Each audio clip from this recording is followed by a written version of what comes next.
Obama in president, you know? He gave us a phone. He gave you a phone. Do more.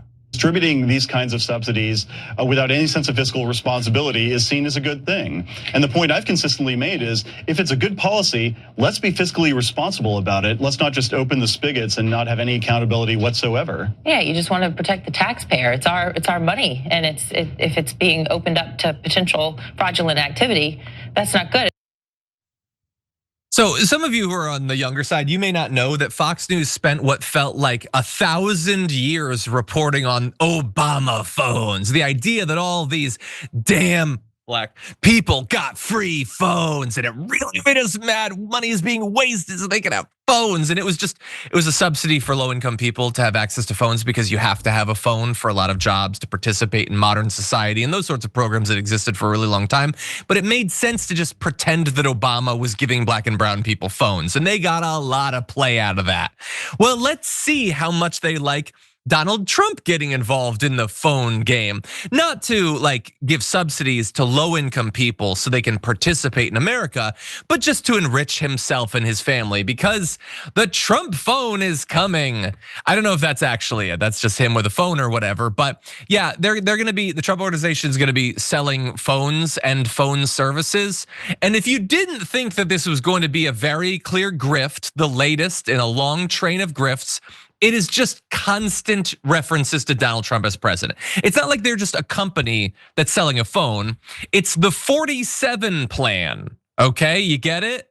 The 47. So it's 47.45 a month for 5G phone service. Weird that Donald Trump is providing 5G phone service when that's what gives you COVID, I'm told. In any event, they don't actually own wireless towers, Trump Mobile. They're gonna be leasing service from AT&T, Verizon, and T-Mobile. Then they add on some other stuff or whatever.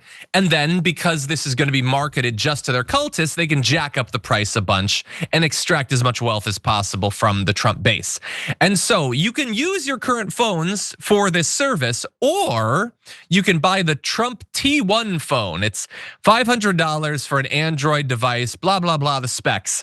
But here's the most amazing thing. They say it's been designed and will be built in the US.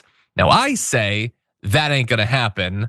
I don't believe that for a second, but that's what they're pretending right now. So I look forward to ProPublica doing the actual tracking of the supply chain and where it's manufactured and everything.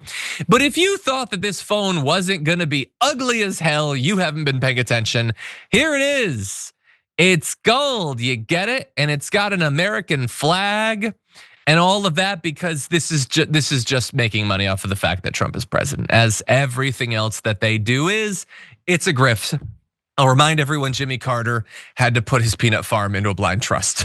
But anyway, Yaz, what do you think?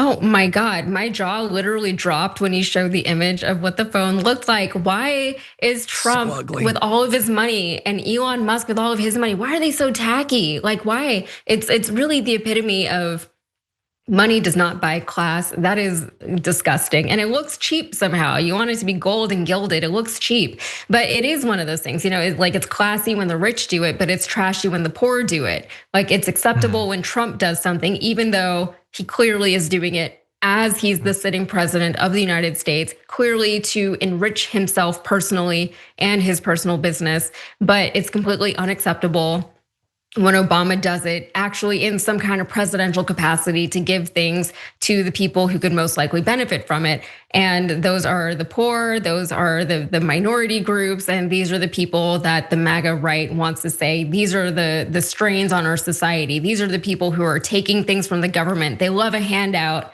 but whatever this is, like if Donald Trump, this feels like a handout that he's giving to himself, Also, the numbers thing that goes on with the people on the right is weird. The 47 plan, the $47, all this symbolic numberism, like they're so obsessed with numbers that it's weird. Not even to mention Elon Musk and his obsession with 69 and 420. But the right, they're constantly looking for all the meaning in the numbers, and it's like you guys are making yourself.